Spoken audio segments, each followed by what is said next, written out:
This is a country that has always stood for having governments that are the servant of the people and not the other way around. And if you can go right the way back from Magna Carta to the Glorious Revolution of 1688, to the Great Reform Act, to the suffragette movement, to the Second World War, and we have always fought for our own democratic rights and the democratic rights of people around the world. And we.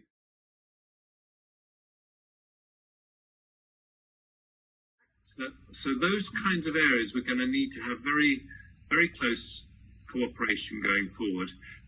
Just one final comment, if I might, Sean, because you know, my wife is Chinese origin like you, and I don't believe that fundamentally the values of ordinary Chinese people as human beings are that different to the values of ordinary British people. I think we're all the same human beings. I think Chinese people understand freedom and openness.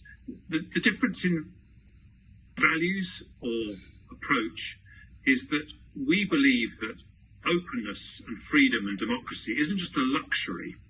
We've got to a point in our development and we can happily afford democracy. We actually think our success is because of our openness. The competition between scientific ideas is what has enabled progress, whereas the Chinese Communist Party thinks that openness can sometimes hold back progress, and that's where I think it's important to have a strong dialogue.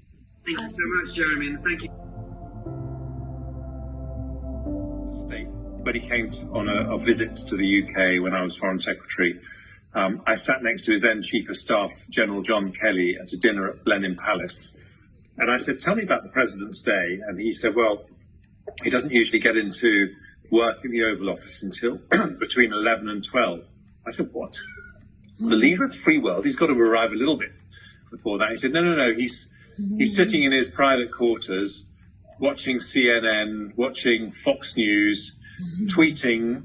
And my initial reaction was, you know, this is really poor show.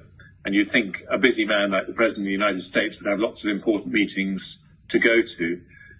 But then I thought about it, and some of you will have heard me say this before, and I thought, you know, for the first time, we have a president who, when he arrives at work, he knows what America is thinking. And America knows what he's thinking. And actually, I was pleased when Biden won, and I felt that President Trump was a strong leader, but he didn't show moral leadership, and I think that's very important in the leader of the free world. But he was a great communicator, and he used social media so that people felt connected to him, whether they agreed with him or culturally. Very close to them. Our historic links with the Commonwealth, extraordinarily close relationships with countries like Japan and Australia, even though they're many thousands of miles away.